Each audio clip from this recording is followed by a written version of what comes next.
सबसे पहले हर तरह की हम्दो सना, तारीफ़ व तौसीफ़, बुज़ुर्गी और बरतरी, किबरियाई और बड़ाई अल्लाह रब्बुल इज़्ज़त के लिए लायक और ज़ेबा है,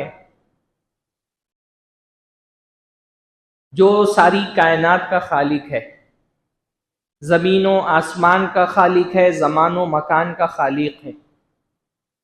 और अल्लाह ताला की ये सुन्नत है कि अल्लाह ताला अपनी मखलूक में जिस मखलूक को चाहता है, जैसी फजीलत और बरतरी से चाहता है, नवाज देता है।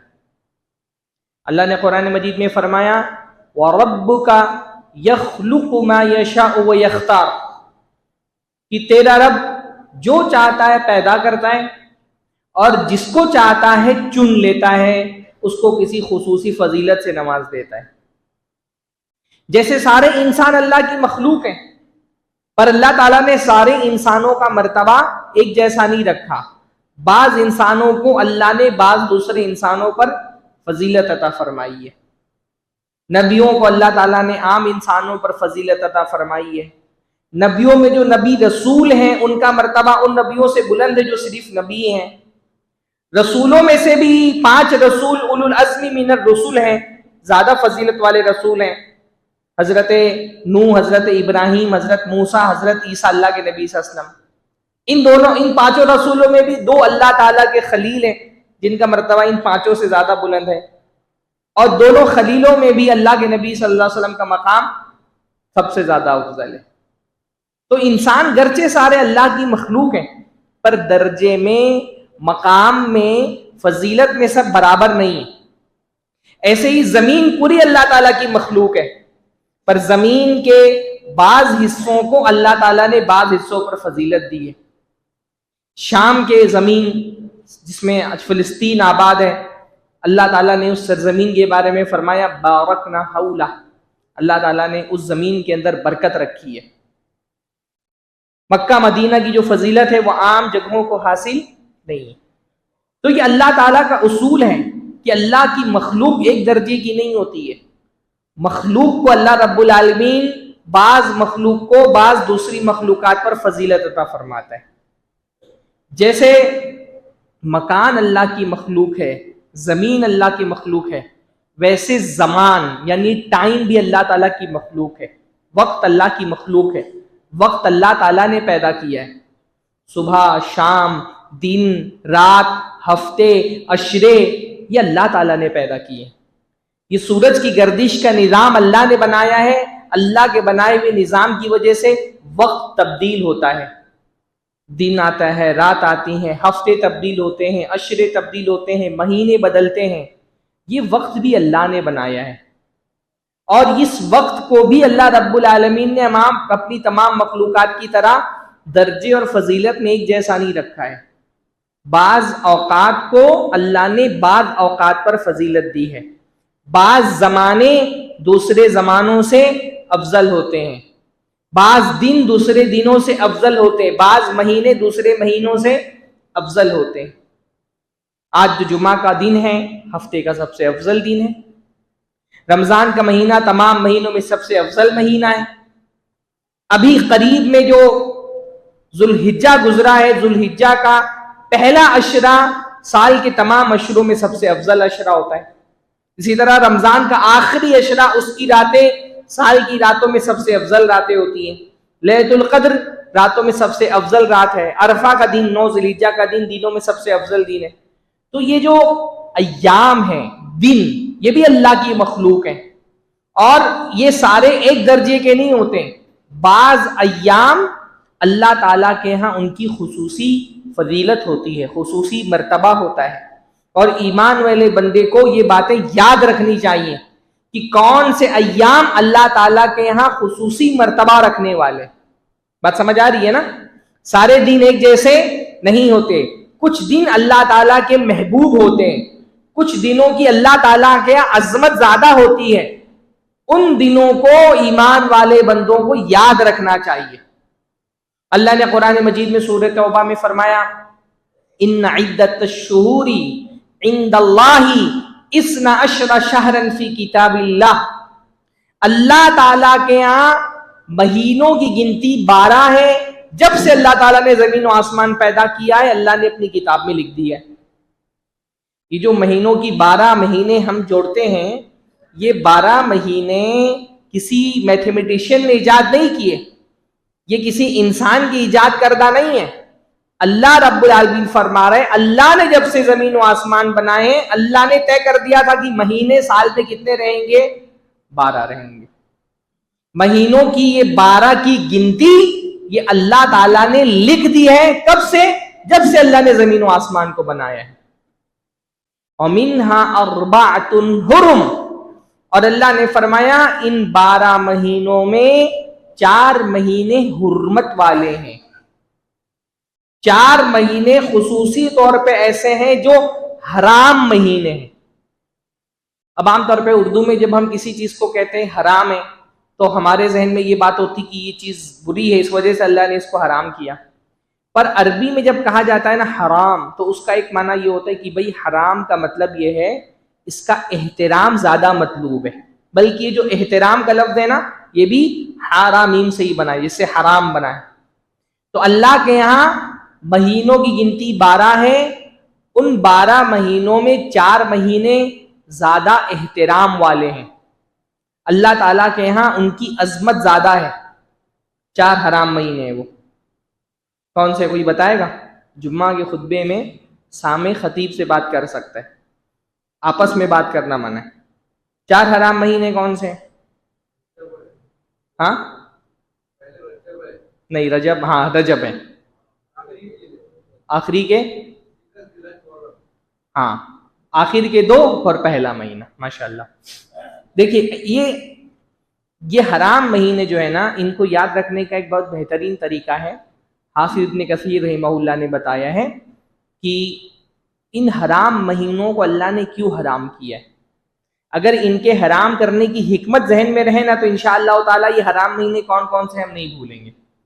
पहले ये समझ लें कि हराम महीने के जो काम है, उसमें से एक काम यह है कि हराम महीने में मुसलमानों से ये कहा गया है कि वो जंग ना करें। आखिरी हद तक कोशिश ये करना है कि इन महीनों में अमन और अमान बरकरार रहे, जंगे ना हो। सिर्फ मुसलमान ही नहीं, अल्लाह के नबी की बेसत से पहले जो मुशरिकीन थे मक्का के, वो भी इन हराम महीनों में जंगे नहीं करते थे। हराम का एक मतलब है कि इसमें जंग करना हराम है, जंग नहीं करना चाहिए इसके अंदर। क्यों? देखिए, जुल्हिज्जा का महीना हराम है। जुल्हिज्जा जिसमें हज की इबादत अदा की जाती। इब्न कसीर रहमहुल्लाह ने फरमाया जुल्हिज्जा का महीना इसलिए हराम किया गया क्योंकि इस महीने में हज होता है। अब क्योंकि हज हो रहा है, अगर हज के सीजन में जंगें चल रही हों, अल्लाह के नबी सल्लल्लाहु अलैहि वसल्लम जिस माहौल में मबूस किए गए, कबाइली माहौल था, कबीले आपस में एक दूसरे से बहुत ज्यादा लड़ते थे, खून खराबा बहुत आम था। तो उस कल्चर में क्योंकि जंगें बहुत होती थी, इसलिए एक उसूल ये बना दिया गया जुल्हिज्जा के महीने में जंग नहीं करनी। क्यों? क्योंकि ये हज का महीना है। इस महीने में अगर जंग होगी तो हाजियों के लिए हज में परेशानी आएगी, इसलिए जुल्हिज्जा का महीना हराम किया गया। जुल्हिज्जा से पहले जुल्कादा का महीना हराम किया गया। जुल्कादा का महीना इसलिए हराम किया गया क्योंकि हाजी इस महीने में सफर करके हज करने के लिए मक्का आते हैं। अगर जंग व जिदाल का माहौल होगा तो हाजियों के लिए रास्ता मुश्किल हो जाएगा, तो जुल्कादा का महीना हराम किया गया जो जुल्हिज्जा से पहले आता है। और जुल्हिज्जा के बाद कौन सा महीना आता है? मुहर्रम का महीना। मुहर्रम का महीना हराम किया गया क्योंकि इस महीने में हाजी हज करके दोबारा अपने इलाकों को, अपने घरों को लौटते हैं। तो जब हाजी हज करके घरों को लौट रहे हो तो रास्ते अमन अमान वाले रहें, किसी को कोई अंदेशा खौफ अपने दुश्मन का ना रहे। तो 3 महीने लगातार हराम किए गए। अल्लाह ने फरमाया सलासुल मुतवालियात, 3 महीने लगातार हराम है, जुल्कादा, जुल्हिज्जा और मुहर्रम। और आखिर में एक महीना जो है वो रजब का हराम किया गया। उलमा ने उसकी हिकमत ये बयान की कि ताकि अगर 20 साल में कोई आदमी काबतुल्लाह की जियारत के लिए जाना चाहता है, उम्रा की अदायगी के लिए जाना चाहता है, तो बीच में भी 1 महीना पूरा अमन अमान वाला रहे। तो ये 4 हुर्मत वाले महीने हैं। इन 4 हुर्मत वाले महीनों में से हम आज के दिन एक हराम महीने में दाखिल हुए हैं। आज की तारीख मुहर्रमुल हराम की पहली तारीख है। 3 जो लगातार हराम महीने, उसमें से तीसरा हराम महीना आज से शुरू हो रहा है। और ये जो मुहर्रमुल हराम है, इसकी पहली खुसूसियत ये है कि ये हराम महीना है। हराम यानी अल्लाह के यहाँ इसका एहतराम ज्यादा है, इसकी हुर्मत ज्यादा है। जब अल्लाह ताला ने कहा कि ये हराम महीना है, तो हराम महीने का तकाजा क्या है? हराम महीने का तकाजा ये है, इन महीनों में खुसूसी तौर पे गुनाहों से बचना चाहिए और खुसूसी तौर पे नेक अमाल अंजाम देने चाहिए। अल्लाह ने फरमाया कुरान मजीद के अंदर, फला तुज़लिमू फीहिन्न अनफुसकुम, कि ये जो हराम महीने हैं, इन हराम महीनों में अपने ऊपर जुल्म मत करो। वैसे तो गुनाह करना किसी भी महीने में, दिन और रात के किसी भी महीने में गुनाह करना अल्लाह रब्बुल आलमीन को पसंद नहीं, लेकिन हराम महीनों में खुसूसी तौर पे हुक्म दिया गया है कि गुनाहों से बचो, अल्लाह की नाफरमानी मत करो, अपनी जान पर जुल्म मत करो। अपनी जान पर जुल्म करने का मतलब, गुनाह करके हम अल्लाह का कुछ नहीं बिगाड़ सकते। हमारी नाफरमानी से अल्लाह ताला के शान में कोई कमी नहीं आती। अल्लाह की शान इस बात से पाक है कि हमारी इताअत से वो बढ़ जाए या हमारी नाफरमानी से वो घट जाए। ये उसूल है ना। अल्लाह ताला, हमारी इताअत से अल्लाह की शान नहीं बढ़ती कि बढ़ जाती है। हाँ, मखलूक अल्लाह ताला की शान नहीं बढ़ा सकते। ना हमारी इताअत से अल्लाह की शान बढ़ती है, ना हमारी नाफरमानी से अल्लाह ताला की शान में कोई कमी आती है। अलबत्ता जब हम गुनाह करते, हम अल्लाह का नुकसान नहीं करते, हम किसका नुकसान करते हैं? हम खुद अपना नुकसान करते हैं। अल्लाह ने फरमाया, फला तुज़लिमू फीहिन्न अनफुसकुम, इन हराम महीनों में अपनी जान पर जुल्म मत करो, मतलब अल्लाह की नाफरमानी मत करो। देखिए, शरीयत का एक उसूल है, गुनाह की जो बुराई है, गुनाह की जो कबाहत और शनात है, वो जमाना बदलने के एतबार से भी बदलती है, वो मकान एतबार बदलने के एतबार से भी बदलती है, वो मफऊल बदलने के एतबार से भी बदलती है। गुनाह एक ही है, लेकिन किसके साथ वो गुनाह किया जा रहा है, उससे वो गुनाह की बुराई कम और ज्यादा होती रहती है। मसलन, गाली देना गुनाह है। आप किसी अजनबी इंसान को गाली दें, आपको गुनाह मिलेगा। अगर अपने सगे बाप को गाली दे दो, उतना ही गुनाह मिलेगा जितना अजनबी आदमी को गुनाह मिलेगा गाली देने से, नहीं है ना। अजनबी आदमी को गाली देने का जो गुनाह है, वो बाप को गाली देने की बनिस्बत कम है। बाप को गाली देंगे, गुनाह ज्यादा मिलेगा। मफऊल बदलने से गुनाह की कबाहत बदलती है। ऐसे ही मकान बदलने से भी, किस जगह पर आपने गुनाह किया है, जगह बदलने से भी गुनाह की कबाहत और बुराई कम ज्यादा होती है। आप गली में खड़े होकर के गाली दें, गुनाह मिलेगा। अगर मस्जिद में आकर के गाली दे रहे तो गुनाह बढ़ जाएगा, है ना। मकान बदलने से गुनाहों की कबाहत घटती बढ़ती है। ऐसे ही जमाना बदलने से भी गुनाहों की कबाहत घटती बढ़ती है। आम दिनों में आप कोई गुनाह का काम करेंगे तो गुनाह मिलेगा, लेकिन अगर इन हराम महीनों में कोई बुराई करेंगे तो गुनाह क्या होगा? और बढ़ जाएगा। इन हराम महीनों का क्योंकि अल्लाह के यहाँ ज्यादा एहतराम है, ये अल्लाह के यहाँ फजीलत वाले महीने हैं, ये अल्लाह की हुर्मत वाले महीने हैं, ये अल्लाह ताला के शायर है, अल्लाह ताला की निशानियां हैं। लिहाजा इन महीनों में अगर कोई गुनाह करता है तो उसका अजाब और उसको बढ़ के मिलेगा। हज़रत इब्न अब्बास ने इसकी तफसीर में फरमाया कि खुसूसी तौर पे इन महीनों में गुनाहों से बचना है। और यही मामला नेकियों का है, क्योंकि नेकियों का भी मामला यही होता है। भाई, आप आम आदमी के साथ उसमें सुलूक करें, आपको सवाब मिलेगा। बाप के साथ उसमें सुलूक करेंगे, माँ के साथ उसमें सुलूक करेंगे, सवाब बढ़ जाएगा। आप आम मकाम पर, आम मस्जिद में नमाज पढ़ेंगे, आपको सवाब मिलेगा। लेकिन वही नमाज अगर आप मस्जिद हराम में पढ़ेंगे, मस्जिद नबी में पढ़ेंगे, सवाब और बढ़ जाएगा। ऐसे ही जमाना बदलने से नेकी का जो सवाब है वो घटता बढ़ता है। आम दिनों में नेकी करने पर सवाब मिलता है, पर मुहर्रमुल हराम में, जिलकादा में, जिलहिज्जा में, रजब में, क्योंकि ये हुर्मत वाले महीने हैं, इनमें आप कोई नेकी का काम करते हैं तो सवाब और बढ़ करके मिलेगा इंशाअल्लाह ताला। तो ये हराम महीनों का एक सिलसिला चल रहा है मुहर्रमुल हराम इन हराम महीनों के सिलसिले का आखिरी महीना है। एक महीना आपके पास और बचा है। इन महीनों में खुसूसी तौर पे गुनाहों से बचना है और इन महीनों में खुसूसी तौर पे नेकियों की तरफ ज्यादा तवज्जो देनी, उमूमी तौर पे नेकियां, क्योंकि ये हराम महीना है तो कोई भी नेकी करेंगे इंशाअल्लाह उसका सवाब बढ़ा के मिलेगा, क्योंकि ये अल्लाह के शायर में से। और कुरान मजीद में अल्लाह ने फरमाया कि वमन युअज़्ज़िम शाइरल्लाहि फइन्नहा मिन तक़वल क़ुलूब, कि जो अल्लाह की साइंस की, अल्लाह के शायर का एहतराम करेगा तो ये दिल का तक़वा है। पहला मुहर्रमुल हराम की पहली खुसूसियत क्या है? ये हराम महीना है, इसमें खुसूसी तौर पे नेकियां करनी है और खुसूसी तौर पे गुनाहों से ज्यादा बचने की कोशिश करनी है। दूसरा, इस मुहर्रमुल हराम के महीने की खुसूसी फजीलत यह है कि आम नेकियां तो आपको करनी है, खुसूसी तौर पे रोजा रखने की कोशिश करनी पूरे महीने में। अल्लाह के नबी ने फरमाया कि अफ़ज़लुस सियामी बाद रमज़ान शहरुल्लाहिल मुहर्रम, कि रमजान के बाद रोजों में सबसे अफजल रोजे अल्लाह के महीने रमजान शहर मुहर्रम के रोजे। रमजान के बाद सबसे अफजल रोजे अल्लाह के महीने मुहर्रम के रोजे। सब भाई रमजान का रोजे तो जाहिर सी बात है वो फर्ज रोजे, सबसे अफजल रोजे तो फर्ज रोजे जो हम रमजान में रखते हैं। रमजान खत्म होने के बाद अगर नफली रोजे किसी को रखना है तो नफली रोजे रखने के लिए सबसे बेहतरीन महीना कौन सा है? मुहर्रम का महीना। अल्लाह के नबी ने फरमाया रमजान के बाद सबसे अफजल रोजे मुहर्रम के रोजे। मुहर्रम जो अल्लाह का महीना है, तो खुसूसी तौर पे इस महीने में नफली रोजे अगर अल्लाह ताला ने आपको तौफीक दी है तो नफली रोजे रखने की कोशिश करें।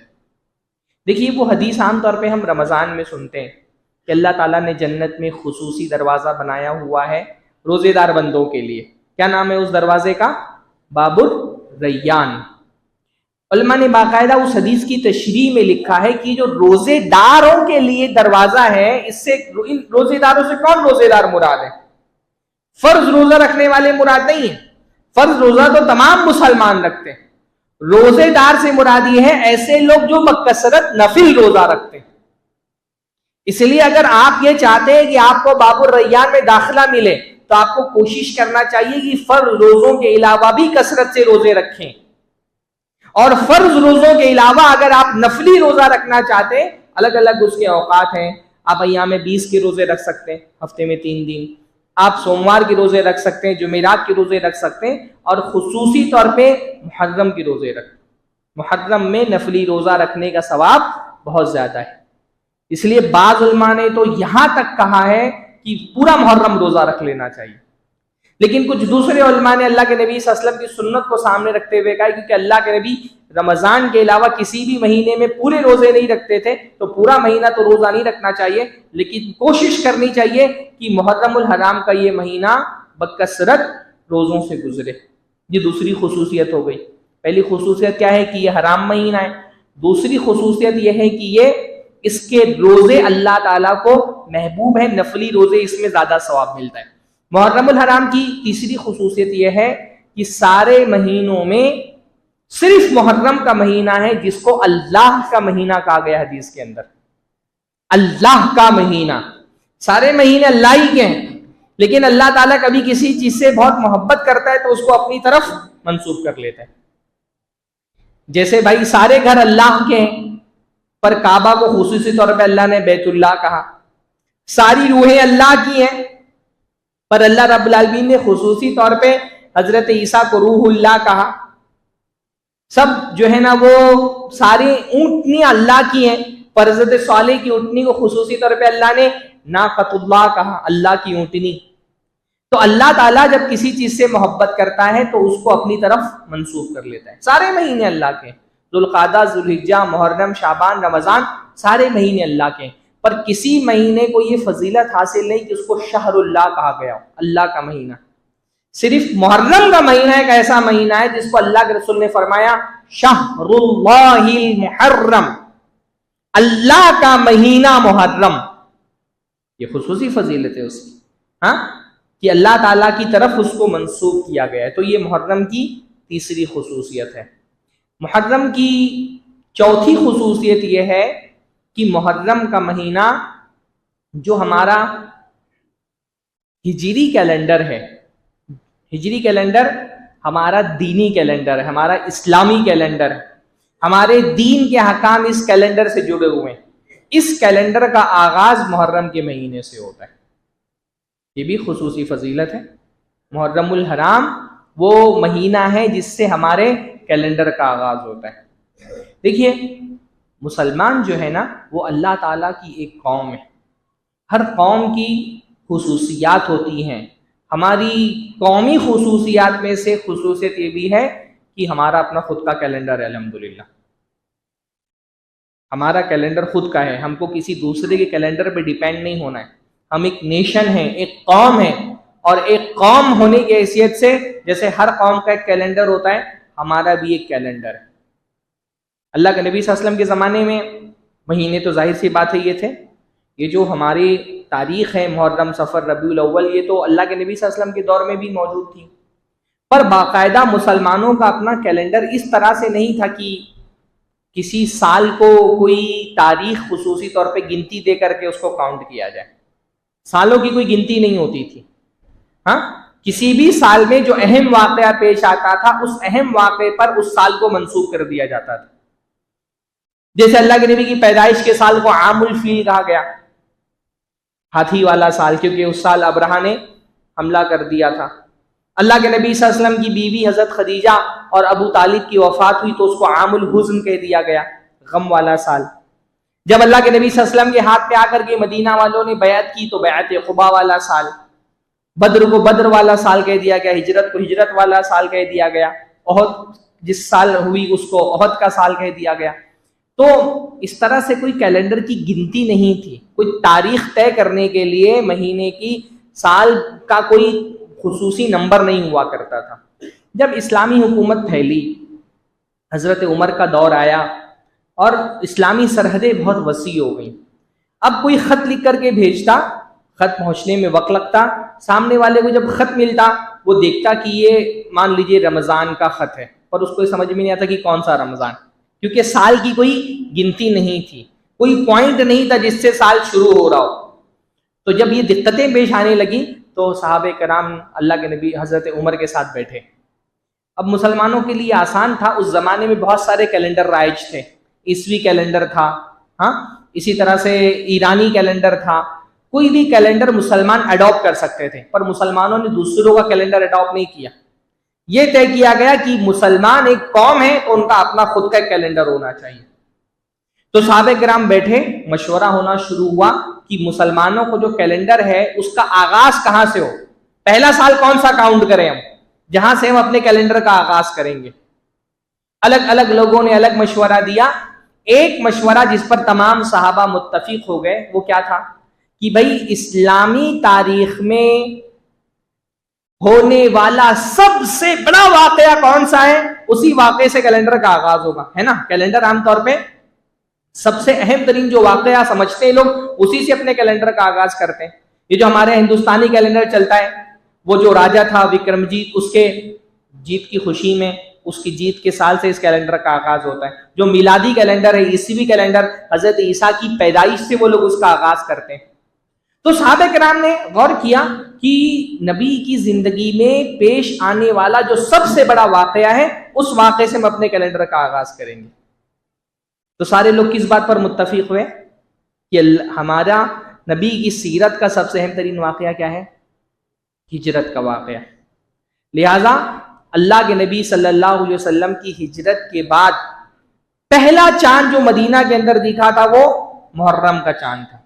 तो उन्होंने कहा कि हम मुहर्रम से अपने हिजरी कैलेंडर का आगाज करेंगे। इसलिए हमारे कैलेंडर को क्या कहा जाता है, हिजरी कैलेंडर, है ना, क्योंकि इसका आगाज अल्लाह के नबी की हिजरत से होता है। हिजरत के बाद का जो पहला साल है उसको हमारे कैलेंडर का पहला साल माना जाता है।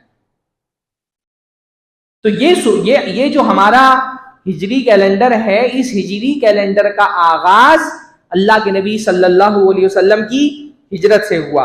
और यही हमारी ये हमारे दीन की सोच का नुमाइंदा है कि हमारे दीन की सोच क्या है। आमतौर पे आप देखें, लोग अपने कैलेंडर का आगाज किसी खुशी के मौके से करते हैं कि फला बादशाह की ताजपोशी हुई थी या फला आदमी पैदा हुआ था। नहीं, हमारा दीन स्ट्रगल वाला दीन है। हिजरत क्या थी? अल्लाह के नबी के स्ट्रगल की इंतहा थी कि एक नबी दावत दे करके और उसने इत्माम हुज्जत कर दिया है, कौम वाले उसकी जान के पीछे पड़ गए। तो अब वो क्या कर रहे हैं? उसने ये फैसला किया कि मैं अपना वतन छोड़ करके जाऊंगा। बड़ी मुश्किलों से कुर्बानियां दे करके, मसाइब और आलाम झेल करके अल्लाह के नबी ने हिजरत की। और साहबे कराम को ये समझ में आया कि नबी की जिंदगी का, हालांकि अल्लाह के नबी की पैदाइश से भी आगाज कर सकते थे कैलेंडर का, पर सहाबा ने यह समझा कि असल अल्लाह के नबी सल्लल्लाहु अलैहि वसल्लम की जिंदगी का जो सबसे अहम तरीन वाकया था वो हिजरत का वाकया। मक्का में इस्लाम मगलूब था, हिजरत के बाद मदीना में गालिब हो गया। मुसलमान मजलूम थे, हिजरत के बाद उन्होंने राहत की सांस ली। हिजरत इस्लाम की फतेह का आगाज था। तो ये मुहर्रमुल हराम की खुसूसियत ये भी है। इसलिए मुसलमानों को चाहिए कि अपने इस कैलेंडर को इज्जत दें। ये हमारे लिए बहुत अफसोस की बात है कि हम अपने कैलेंडर को इज्जत नहीं देते। इज्जत नहीं देते का मतलब क्या है? भाई अपने कैलेंडर के बारे में पता ही नहीं है। बहुत कम मुसलमान ऐसे होंगे, इंशाल्लाह माशाल्लाह यहाँ तो दीनदार लोग हैं, यहाँ तो उम्मीद करता हूँ कि वो सूरत हाल नहीं होगी, लेकिन बहुत कम मुसलमान ऐसे हैं जिनको 12 जो हिजरी कैलेंडर के 12 महीनों के नाम भी पता हो। आप कभी जो सोशल एक्सपेरिमेंट होता है ना, कभी आप खास तौर पे नौजवानों में करके देखें, आपको मतलब 60, 70, 80% मुसलमान ऐसे मिलेंगे जो आपको 12 महीनों के नाम भी नहीं गिना पाएंगे कि 12 महीने कौन से।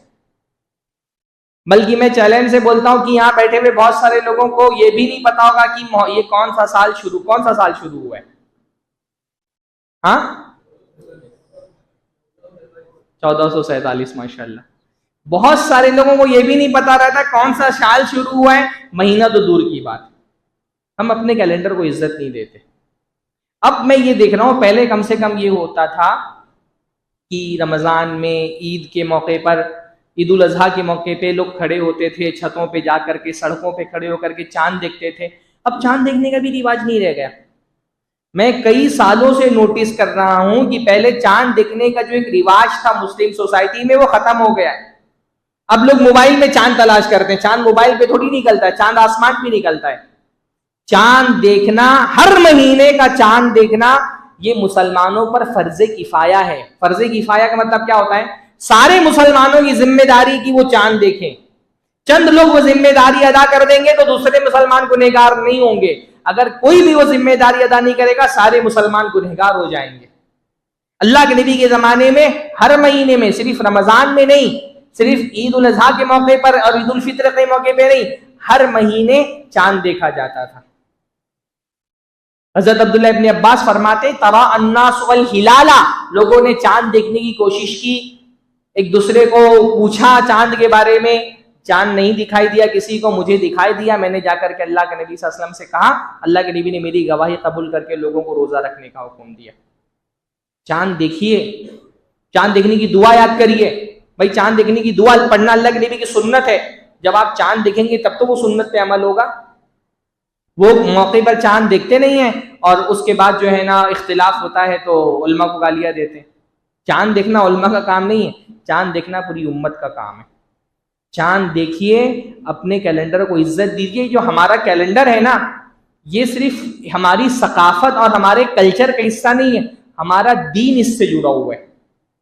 भाई सारी इबादतें, रमजान के रोजे, ईद उल अजहा, ईद उल फित्र, आशूरा का रोजा, ये तो जुड़े हुए इससे। बहुत सारे फिक़ही मसाइल भी इससे जुड़े हुए। मसला अभी मेरे पास एक मसला आया, एक साहब कहने लगे जनवरी की फला तारीख को मेरे बहनोई की वफात हुई थी, अब मेरे बहन जो है उस तारीख से इद्दत में है, तो कब तक उसको इद्दत गुजारनी है। मैंने उनको समझाया कि औरत की इद्दत 4 महीना 10 दिन की है, पर ये 4 महीने कौन से? मिलादी ईसवी 4 महीने नहीं, बल्कि 4 महीने हिजरी कैलेंडर के। तो अगर किसी के शौहर की वफात हुई है तो उस तारीख को देखना पड़ेगा कि ये हिजरी कैलेंडर की कौन सी तारीख है, और उस हिजरी कैलेंडर को फॉलो करके उसको 4 महीने 10 दिन गुजारने पड़ेंगे। तो बहुत सारे दीन के हकाम हमारे कैलेंडर से जुड़े हुए हैं, हम इज्जत ही नहीं देते अपने कैलेंडर को। तारीख इसलिए कम अज कम शहर के सतह पर, जिला की सतह पर एक टीम होनी चाहिए जिसकी जिम्मेदारी दी जाए कि भाई हर महीने आप 29 तारीख को जाकर के चांद देखो। लोगों को बेसिक मालूमात, मतलब मैं सूबाई जमीयत अहले हदीस मुंबई में कई सालों तक दाई था, तो चांद का ऐलान निकालना मेरी जिम्मेदारी थी। बहुत मरतबा ऐसा हुआ ना 29 का चांद नहीं दिखा, तो लोग 30 तारीख को फोन करके पूछते थे शेख आज चांद दिखा कि नहीं दिखा। इतनी बेसिक मालूमात लोगों को नहीं है कि अगर 29 का चांद नहीं दिखा तो फिर महीना 30 का होगा, फिर चांद दिखे या ना दिखे, 31 नहीं आता है। मतलब लोगों को यह नहीं पता कि हिजरी महीनों में 31 तारीख नहीं होती है, या तो 29 होगी या तो 30 होगी, इतना भी नहीं पता है लोगों को। तो जमीनी सतह पर लोगों को अपने कैलेंडर के बारे में कोई मालूमात नहीं है। मुहर्रम के इस महीने में खुसूसी तौर पर यह ताकीद इसलिए मैं करता हूं कि भाई चांद देखो, अपने कैलेंडर को समझो, अपने कैलेंडर को याद रखो, कौन सा महीना चल रहा है, कौन सी तारीख चल रही है, ये जहन में होना चाहिए। चांद देखने का मिजाज होना चाहिए। माशाल्लाह अब पिछले कुछ सालों से थोड़ा सा एक बेदारी आई है और मुख्तलिफ लोग अब हर महीने माशाल्लाह चांद का ऐलान भी निकालते हैं। जिली सतह पर, सूबाई सतह पर इसकी खुसूसी तौर पर इसका एहतमाम होना चाहिए। मुहर्रमुल हराम की चार खुसूसियत हो गई। 5वीं खुसूसियत मुहर्रमुल हराम की यह है कि मुहर्रमुल हराम की जो 10वीं तारीख है उसका अपना खुसूसी मकाम है। इस 10वीं तारीख को आशूरा कहा जाता है। आशूरा अश्र से बना है, अश्र का मतलब होता है 10, आशूरा मतलब मुहर्रम की 10वीं तारीख। ये खुसूसी तारीख है, ये वो तारीख है जिस तारीख में दुनिया का तागूत आजम हलाक हुआ था और हजरत मूसा अलैहिस्सलाम को उस पर फतेह मिली थी। दुनिया का सबसे बड़ा तागूत फिरौन गरकाब हुआ था और हजरत मूसा को उस पर फतेह मिली थी।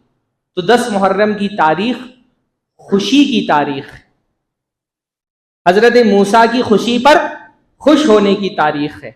इसलिए अल्लाह के नबी सल्लल्लाहु अलैहि वसल्लम जब मदीना में आए और अल्लाह के नबी ने देखा, हालांकि मदीना में आने से पहले अल्लाह के नबी सल्लल्लाहु अलैहि वसल्लम, बल्कि इस पूरे मामले से पहले भी अल्लाह के रसूल और मुसलमान आशूरा के दिन, जब तक रमज़ान के रोज़े फ़र्ज नहीं हुए थे, आशूरा का रोज़ा रखना फ़र्ज था। हत्ता कि मक्का के मुशरिकीन भी आशूरा का रोज़ा रखते थे। फिर जब रमज़ान का रोज़ा फ़र्ज कर दिया गया तो आशूरा का रोज़े की फ़र्जियत ख़त्म कर दी गई। फिर 10 मुहर्रमुल हराम की रोज़े की फ़र्जियत नहीं रखी गई। अल्लाह के नबी के बाद सहाबा ने बताया कि आशूरा के दिन यहूदी रोज़ा रखते हैं, तो अल्लाह के नबी सल्लल्लाहु अलैहि वसल्लम ने यहूदियों से पूछवाया कि इस दिन तुम रोज़ा क्यों रखते हो? तो कहा हज़रत मूसा अलैहिस्सलाम की फ़तेह की खुशी में। आशूरा का दिन वो दिन है जब हज़रत मूसा को फ़िरौन पर फ़तेह मिली थी। तो अल्लाह ने फरमाया नहनु अहक्कु बि मूसा, मूसा की फ़तेह पर खुशी का हक बनाने का हक, खुशी मनाने का हक हमको यहूदियों से ज़्यादा है। और अल्लाह के रसूल सल्लल्लाहु अलैहि वसल्लम ने मुसलमानों को हुक्म दिया कि वह आशूरा के दिन रोज़ा रखें। अल्लाह के नबी ने खुसूसी फजीलत बयान फरमाई कि आशूरा का रोज़ा 1 साल के गुनाहों का कफ़ारा होता है। आशूरा का रोज़ा अगर आपने रखा, 10 मुहर्रम का रोज़ा अगर आपने रखा और वो रोज़ा अल्लाह ने कबूल कर लिया, यानी कि रख लिया तो सोचो कि अब तो हमारे गुनाह माफ हो गए। अगर अल्लाह गया वो रोज़ा कबूल हो गया तो 1 साल के सगीरा गुनाह इंशाअल्लाह ताला आपके माफ हो जाएंगे। जो पिछले गुजरे हुए 1 साल है, उस 1 साल के, क्योंकि कबीरा गुनाह जब तक के तौबा ना करो तब तक माफ नहीं होते। कबीरा गुनाहों के लिए तौबा जरूरी है। सगीरा गुनाहों का ऐसा मसला है कि सगीरा गुनाह हमसे इतने ज्यादा होते हैं कि हमको याद भी नहीं रहते। तो अल्लाह ने बड़ी खुसूसी है हम पर एहतराम, हम पर यह खुसूसी इनाम किया है कि सगीरा गुनाह नेकियों से अल्लाह माफ फरमा देता है। इन्नल हसनाती युज़हिबुनस सय्यिआत, अल्लाह ने फरमाया नेकियां बुराइयों को खत्म करती हैं। वो नेकियां जो बुराइयों को खत्म करती हैं, जैसे वुजू से, नमाज से, जुमा की नमाज पढ़ने से, रमजान से, ये सारी नेकियां जिनसे गुनाह मिटते हैं, उन्हीं में से एक नेकी क्या है? आशूरा का रोजा रखना। आशूरा का रोजा रखने से इंशाअल्लाह ताला आपके सगीरा गुनाह 1 साल के माफ हो जाएंगे, अगर आपने इखलास से रोजा रखा और ये रोजा अल्लाह ताला के यहाँ कबूल हुआ। तो मेरे ख्याल से इस संडे के बाद वाले संडे को आशूरा की आज 1 तारीख है, तो उसके हिसाब से आप काउंट कर लें, गालिबन इस संडे के बाद वाले संडे को आशूरा का दिन 10 मुहर्रम का दिन पड़ रहा है। उस दिन खुसूसी तौर पे रोज़ों का एहतमाम करना चाहिए। लेकिन अल्लाह के नबी सल्लल्लाहु अलैहि वसल्लम ने ये देखा कि भाई मुसलमान भी मुहर्रम में रोज़ा रख रहे हैं आशूरा को, और यहूद भी आशूरा को रोज़ा रख रहे हैं, तो दोनों में मुशाबहत हो रही है। अल्लाह के नबी को ये बात पसंद नहीं आई कि मुसलमान दीन के मामलात में भी यहूदियों से मुशाबहत करें। तो अल्लाह ने फरमाया अगर अगले साल में जिंदा रहा लअसूमन्नता से, तो मैं 9वीं का भी रोजा रखूंगा ताकि इन यहूदियों की मुखालिफत हो। तो मैं 9वीं का भी रोजा रखूंगा मुखालिफत करने के लिए। लिहाजा आशूरा का रोजा क्यों रखना है? क्योंकि ये हजरत मूसा की फतेहयाबी का दिन था। इस दिन 1 साल के गुनाह माफ हो जाते हैं, और उससे 1 दिन पहले भी रोजा रखना है। क्यों? यहूदियों की मुखालिफत के लिए, ताकि यहूदियों की मुखालिफत हो। हमारे दीन में काफिरों की मुशाबहत इस दर्जा ममनू है कि नेकियों में भी काफिरों की मुशाबहत नहीं होनी चाहिए। इबादत के मामले में भी रसूलुल्लाह पसंद नहीं किया कि मुसलमान काफिरों की मुशाबह हो। और आशूरा के दिन आप बाहर निकल के देखें, सड़कों पे, मैदानों में बेदीनी में, अल्लाह की नाफरमानी में काफिरों की मुशाबहत हो रही होती है। ढोल बज रहे हैं, लोग नाच रहे हैं, मातम कर रहे हैं, नोहाजनी कर रहे हैं। हाँ, बेदीनी में काफिरों की मुशाबहत हो रही है। ये आशूरा का जो दिन है 10 मुहर्रम का दिन, ये मातम का दिन नहीं है, ना ये खिचड़े खिलाने और शरबत पिलाने का दिन है। ये उम्मत अपने दीन से कितना दूर हो गई है। जो दिन रोजा रखने का दिन है, उस दिन खुसूसी तौर पे क्या हो रहा है? खिचड़े खिलाए जा रहे हैं, शरबत बांटे जा रहे हैं। जिस दिन को अल्लाह के रसूल सल्लल्लाहु अलैहि वसल्लम ने रोजा रख करके गुजारा, क्या हो रहा है भाई? जिस दिन को अल्लाह के नबी सल्लल्लाहु अलैहि वसल्लम ने खुसूसी तौर पे रोजा रख करके गुजारा, हमारी कौम उस दिन खुसूसी तौर पे खिचड़े खा रही है, शरबत बांट रही है। ये रोजा रखने का दिन है, और ये खुशी का दिन है, ये मातम का दिन नहीं है। अल्लाह के नबी सल्लल्लाहु अलैहि वसल्लम ने फरमाया नानु अहक्कु बि मूसा को फतेह मिली थी, उस फतेह की खुशी में आशूरा का रोजा रखा जाता है। ये मातम का दिन नहीं है। हमारे दीन में मातम का सिरे से कोई तसव्वुर ही नहीं है। हमारा दीन मातम वाला दीन है ही नहीं। हाँ भाई, एक होता है गम करना, किसी चीज का गम होना। हजरत इमाम हुसैन रज़ी अल्लाह ताला अन्हु की मजलूमाना शहादत का गम हर मुसलमान को है। अव्वलन तो ये बात कोई पुख्ता रिवायात से साबित नहीं कि 10 मुहर्रम ही के दिन हजरत इमाम हुसैन की शहादत हुई थी। इसका कोई सबूत मुस्तनद मोतबर तारीखी रिवायात में मौजूद नहीं है कि हजरत हुसैन की शहादत 10 मुहर्रम को हुई थी। अगर मान भी लें कि 10 मुहर्रम को शहादत हुई थी, तो उस शहादत का गम साल में 1 मरतबा नहीं होना चाहिए। वो तो जब भी हजरत हुसैन का तस्करा होगा, उनका गम दिलों के अंदर ताज़ा होना चाहिए। गम करना एक अलग चीज है, दिल में गम होना एक अलग चीज है, गम मनाना एक अलग चीज है। गम तो हर मुसलमान को है, पर साल में 1 दिन खुसूसी तौर पे हजरत हुसैन का गम मनाना, ये तो एक इबादत हो गई, और इबादत के लिए शरीयत में दलील जरूरी है। गम मनाने का हमारे दीन में कोई तसव्वुर नहीं है। भाई अल्लाह के नबी सल्लल्लाहु अलैहि वसल्लम के ज़माने में क्या कितने सारे अंबिया अल्लाह ताला के शहीद हुए। हाँ, हज़रत ज़करिया को शहीद कर दिया गया। क्या अल्लाह के रसूल ने कभी किसी नबी के वफ़ात का गम मनाया? किसी नबी की शहादत का गम मनाया? खुद अल्लाह के रसूल की ज़िंदगी में कितने अजीम तरीन सहाबा की शहादत हुई। सैयदुश शुहदा हज़रत हमज़ा रज़ी अल्लाह ताला अन्हु अल्लाह के नबी सल्लल्लाहु अलैहि वसल्लम की ज़िंदगी में शहीद हो गए। कितना अल्लाह के नबी सल्लल्लाहु अलैहि वसल्लम को तकलीफ हुई थी। हाँ, अल्लाह के रसूल सल्लल्लाहु अलैहि वसल्लम ने ख्वाब देखा था बाकायदा कि मेरी तलवार टूट गई आगे से, और उसकी ताबीर ये थी कि हज़रत हमज़ा की वफ़ात हुई। हज़रत हमज़ा की वफ़ात मज़लूमाना शहादत थी। हत्ता कि अल्लाह के नबी सल्लल्लाहु अलैहि वसल्लम को इतनी तकलीफ थी कि अल्लाह के नबी सल्लल्लाहु अलैहि वसल्लम ने मना किया था कि सफ़िया को उनकी लाश न दिखाई जाए, मुसला कर दिया गया था उनकी लाश को। अल्लाह के नबी को तकलीफ थी। लेकिन क्या अगर इस्लाम में गम मनाने का कोई कॉन्सेप्ट होता तो अल्लाह के रसूल हर साल हज़रत हमज़ा का मातम मनाते? उनकी शहादत से मजलूमाना शहादत किसकी थी? हज़रत साद की शहादत हुई। अल्लाह के ने फरमाया साद की मौत से अल्लाह ताला का अर्श हिल गया। इतना गम का मौका था, लेकिन अल्लाह के नबी ने क्या हर साल हज़रत साद की शहादत में मातम मनाया? नोहे किए, जुलूस निकाले, कमाजनी की, तू छुरियों और तलवारों से अपने जिस्म को जख्मी किया। हाँ, बल्कि अल्लाह के नबी ने फरमाया, मन लतमल खुदूदा व शक्कल जुयूबा फदआ बिदअमिल जाहिलिया, जो मातम करते हुए किसी की मौत पर अपने चेहरों पर तमाचा मारे और सीना को भी करे, उसने जाहिलियत की पुकार पुकारी। अल्लाह के नबी सल्लल्लाहु अलैहि वसल्लम ने फरमाया, मेरे उम्मत में दो चीजें ऐसी हैं जो हुम बिहिमा कुफ्रुन, ये काफिरों वाली चीजें हैं जो मुसलमानों में आ जाएंगी। पहला क्या? अत्तानु फिन नसबी, किसी के नसब में तान करना। दूसरा अन्नियाहतु अलल मय्यिती, मय्यत पर नोहा करना। फरमाया ये काफिरों की चीजें जो मुसलमानों में आ जाएंगी। अल्लाह के नबी सल्लल्लाहु अलैहि वसल्लम ने फरमाया कि ऐसी औरत को गंधक का लिबास बनाया जाएगा और जहन्नम में डाल दिया जाएगा जो नोहा करने वाली औरत है। नोहा करना, मातम मनाना, ये हमारे दीन में नहीं है। अपने जिस्म को इबादत में भी नुकसान पहुंचाने की इजाजत नहीं है। अल्लाह के नबी सल्लल्लाहु अलैहि वसल्लम ने अब्दुल्ला हजरत अमर इब्न आस के बारे में सुना कि वो पूरी पूरी रात नमाज पढ़ते हैं। अल्लाह के नबी ने मना फरमा दिया, कहा कि इस तरह से अपने जिस्म को तकलीफ मत पहुंचाओ, तुम्हारे जिस्म पर तुम्हारा हक है, इससे तो तुम्हारी आंखें धस जाएंगी पूरी पूरी रात जागोगे तो। इबादत में भी अपने जिस्म को तकलीफ पहुंचाने की इजाजत नहीं है। अल्लाह के नबी ने देखा मस्जिद में रस्सी लटकी हुई है, पूछा किसकी है? फरमाया अल्लाह के नबी की बीवी गालिबन हज़रत ज़ैनब की थी कि वो उन्होंने रस्सी लटकाई हुई है, वो नफली नमाजें पढ़ती हैं, थक जाती है तो रस्सी का सहारा ले लेती है। लेकिन ने फरमाया खुलवा दो रस्सी, खोल दो रस्सी, जब तक के ताकत है नमाज पढ़ो, जब जिस्म थक जाए तो आराम करो।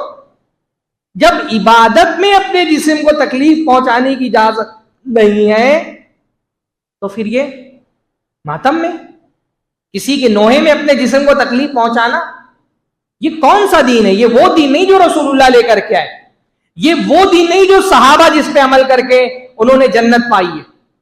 भाई अगर किसी की मौत पर मातम मनाने को हम अपने दीन का हिस्सा बना लें, इस्लामी तारीख की कौन सी तारीख है जिसमें किसी जलीलुल कद्र सहाबी की वफात ना हुई हो?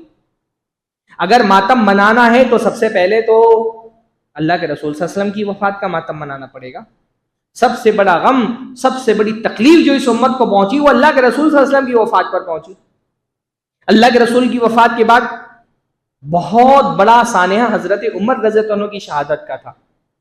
वो तो दरवाजा था जिसने उम्मत को फितरों से रोक करके रखा था, जिसको तोड़ दिया गया। क्या आपने देखा हजरत उमर की वफात के बाद अगर मातम मनाना हमारे दीन में होता तो सारे सहाबा सबसे पहले हजरत उमर का मातम मनाते। हक था कि उनका मातम मनाया जाता, अगर मातम मनाना हक होता तो। हजरत उस्मान की शहादत क्या कम मजलूमाना शहादत है? हाँ, जिस कुएं को खरीद करके उन्होंने मुसलमानों के लिए वक्फ कर दिया था, उस कुएं से पानी लेने से मना कर दिया गया उनको। अपने घर में कुरान पढ़ते हुए उनकी शहादत हुई, बलवाइयों ने उनको शहीद कर दिया। हजरत उस्मान की शहादत भी सहाबे किराम पे गम का एक पहाड़ था। हत्ता कि बहुत सारे सहाबे किराम की जमात खड़ी हो गई हजरत अली के खिलाफ ताकि आप बदला लें कातिलीन उस्मान का, लेकिन किसी ने भी नहीं कहा कि हम हर साल हजरत उस्मान की शहादत का गम मनाएंगे साल ब साल, साल के एक दिन हजरत उस्मान की। तो शहादत का गम मनाना, मातम करना, ये हमारे दीन का हिस्सा नहीं, ये काफिरों के दीन का हिस्सा है। मुसलमानों में ये चीज काफिरों के यहाँ से आई है। ये ईसाइयों के आप देखेंगे गुड फ्राइडे के दिन आज भी बहुत सारे ईसाइयों के यहाँ, वो क्योंकि मानते हैं कि हजरत ईसा को नौज़ुबिल्लाह शहीद कर दिया था यहूदियों ने, तो वो उनका मातम मनाते हैं। आप जब देखेंगे खोल करके गूगल वगैरह करेंगे तो आपको पता चलेगा कि ये मातम का जो कॉन्सेप्ट है ये असल में ईसाइयों के यहाँ पाया जाता है। गुड फ्राइडे के दिन आज भी बहुत सारे ईसाई ममालिक में ईसाई जुलूस लेकर के निकलते हैं और हजरत ईसा को याद करते हुए छुरियां मारते हैं अपने जिस्म पर और जख्मी करते हैं अपने आप को। ये हमारे दीन का हिस्सा नहीं है। हमारे दीन में मातम मनाने का इस तरह का कॉन्सेप्ट नहीं है। भाई करबला का वाकया एक तकलीफदा वाकया था। हजरत उस हुसैन की शहादत एक तकलीफदा शहादत थी, पर यह वाकया इस्लाम की तकमील के 80 साल बाद पेश आया है। 80 साल बाद जो वाकया पेश आया वो हमारे दीन का हिस्सा कैसे हो सकता है, जबकि दीन 80 साल पहले ही मुकम्मल हो चुका था। अल्लाह के नबी की वफात को 70-80 साल गुजर चुके थे। 70-80 साल बाद पेश आने वाला कोई वाकया वो हमारे दीन का हिस्सा कैसे हो सकता है? इससे ये हमारे दीन का हिस्सा नहीं है, वो एक जंग थी। बल्कि करबला की जो तफसीलात हैं, आप तारीखी रिवायतें उठा करके देखेंगे, मुश्किल से ऐसा होगा 2-4 हदीसें आपको सही मिलेंगी। बहुत कन्फर्म बात हम इतना कह सकते हैं, हजरत हुसैन की शहादत हुई, वो मजलूमाना शहादत थी, उनको कत्ल करने वाले जालिम थे। पर कत्ल करने वाले कौन लोग थे, ये भी वजाहत आपको तारीखी मोतबर किताबों से नहीं मिलती। सारे कराइन जमा किए जाए तो ये पता चलता यही कूफी लोग थे जिन्होंने हजरत हुसैन को कत्ल किया था। साहबे किराम की भी आप तारीखी रिवायतें उठाएंगे, साहबे किराम के मोतबर अखबार मिलेंगे कि ये कूफी लोग जिन्होंने हजरत हुसैन को बुलाया, फिर उनके साथ धोखाबाजी की, और यही लोग थे जिन्होंने हजरत हुसैन को कत्ल किया, और बाद में यही लोग मातम भी करते हैं हजरत हुसैन का। तो ये तारीखी रिवायात बहुत मुख्तसर सी, जिनसे पता चलता है कि करबला में हुआ क्या था। हमारे यहाँ लोग 10-10 दिन की मजलिसें लगा रहे हैं और करबला के वाकयात ऐसे बयान करते हैं जैसे वहां पर खुद मौजूद हो, पल पल की रिपोर्टिंग करते हैं, 1-1 मिनट का किस्सा ऐसे सुना रहे जैसे अपनी आंखों से करबला को होता हुआ देखो, और उसमें मुबालगा आमीजी। भाई करबला का वाकया एक अफसोसनाक वाकया है, लेकिन इस्लाम में जो जंगें हुई उसमें लोग कहते हैं इस्लाम जिंदा होता है हर करबला के बाद। लेकिन आप इस्लामी तारीख कुरान और सुन्नत उठाए तो कुरान और सुन्नत क्या कहते हैं? कुरान और सुन्नत तो कहते हैं इस्लाम बद्र के बाद जिंदा हुआ। हाँ, बद्र की तफसीलात तो ऐसे नहीं बयान की जाती। करबला के लिए 10 दिन पूरे रखे गए, बद्र का वाकया कौन बयान करेगा? उहद का वाकया, खंदक, सुलह हुदैबिया, फतह मक्का, गज़वे तबूक, गज़वे हुनैन, ये अल्लाह के नबी की जंगें हैं। अगर लोगों के सामने जंगों के वाकयात बयान ही करने तो गैर मोतबर रिवायात उठा करके करबला के वाकयात सुनाने के बजाय मोतबर रिवायात से, बल्कि कुरानी आयतों से जिन जंगों को अल्लाह रब्बुल आलमीन ने अजीम तरीन जंगे करार दिया उनके वाकयात बयान करिए ना। बद्र के बारे में अल्लाह ने क्या फरमाया? यौमुल फुरकान यौमल तकल जमान, ये फुरकान का दिन था, बद्र का दिन, जब हक व बातिल में फर्क हो गया। बद्र को सुनाइए। इस्लाम बद्र के बाद जिंदा हुआ, उहद के बाद जिंदा हुआ। अगर अपने बच्चों को जंगों के वाकयात सुनाना है ना, नबी सल्लल्लाहु अलैहि वसल्लम की जंगों के वाकयात सुनाइए। हजरत अली रजी अल्लाह तआला अन्हु के पोते हैं इमाम ज़ैनुल आबदीन अली इब्न हसन इब्न अली, वो कहते हैं कुन्ना नुअल्लिमुल मगाज़ी वस्सराया सिब्यानना कमा नुअल्लिमुल कुरान। हम अल्लाह के नबी की जंगें और अल्लाह के नबी के गज़वात अपने बच्चों को ऐसे सुनाते थे जैसे कुरान याद कराते हैं। करबला के वाकयात नहीं सुनाए जाते। हजरत हुसैन के बेटे वो करबला के वाकयात नहीं सुनाते थे अपने बच्चों को, वो नबी की जंगों के वाकयात सुनाते थे। हजरत मोहम्मद बिन साद इब्न अबी वक़ास वो फरमाते कि मेरे वालिद कहा करते थे, मेरे बच्चे अल्लाह के नबी की इन जंगों को याद करके रखो। हादिही महासिरु आबाइकुम फला तुज़य्युहा, ये तुम्हारे बाप दादों के कारनामे, इनको मत भूलो। तो अगर जंगों के वाकयात सुनाना है तो इन जंगों के वाकयात सुनाइए जिनका जिक्र कुरान मजीद में आया है। बद्र का जिक्र कुरान मजीद के अंदर सूरतुल अनफाल में आया है, उहद का जिक्र सूरह आले इमरान में आया है, ग़ज़वे खंदक का जिक्र सूरह अहज़ाब में आया है, सुलह हुदैबिया का जिक्र सूरतुल फतह में आया है, फतह मक्का का जिक्र सूरह तौबा में आया है। ये कुरानी जंगें हैं जिन पर अल्लाह ने आसमान से आयतें उतारी हैं। अगर अपने बच्चों को, अवाम को जंगों के वाकयात सुनाना है तो इन मोतबर मसादिर से अल्लाह के नबी की जंगों के वाकयात सुनाने चाहिए। ये वो जंगें थी जिनसे इस्लाम को गलबा मिला, जिसमें सहाबे किराम ने अपनी शहादतें पेश की, खुद बनफ्स नफीस अल्लाह के रसूल इन जंगों में शरीक हुए। मुसलमानों में ये करबला के वाकयात बयान करने का मिजाज खास तौर पर सुन्नी मुसलमानों में शियों से आया। ये शियों का दीन था जो मुसलमानों ने, उनसे बाद मुसलमान तबकों ने, अब इसलिए आप देखेंगे अहले सुन्नत में एक बिदती तबका ही है जो शियों की देखा देखी इन जंगों के वाकयात सुनाता है, वरना सुन्नियों के यहाँ तो ये कभी भी मामूल नहीं रहा कि 10-10 दिन स्टेज लगा करके करबला के वाकयात सुनाए जाए। बहरहाल मातम करना और करबला के वाकयात सुनाना ना ये हमारे दीन का हिस्सा है, ना ये कोई सवाब का काम है। ये जो आशूरा का दिन है ये खुशी का दिन है। इस दिन इंशाअल्लाह ताला आपको रोज़ा रखना है, उससे एक दिन पहले रोज़ा रखना है। मुहर्रमुल हराम ये हुर्मत वाला महीना है, इसका एहतराम करना है, इसमें खुसूसी तौर पे नेकियां करनी है, खुसूसी तौर पे गुनाहों से बचना है और कसरत से नफली रोज़ा रखने की कोशिश करनी है। अल्लाह ताला से दुआ, अल्लाह ताला इस महीने की जो तकाज़े हैं उनको निभाने की हमको तौफीक नसीब फरमाएँ और हर तरह की बिदअतों से अपने आप को बचा करके रखने की तौफीक नसीब फरमाएँ। अक़ूलु क़ौली हाज़ा व अस्तग़फ़िरुल्लाह ली व लकुम व लिसाइरिल मुस्लिमीन वस्तग़फ़िरूहु इन्नहु गफ़ूरुर रहीम व आख़िरु दावाना अनिल हम्दुलिल्लाहि रब्बिल आलमीन।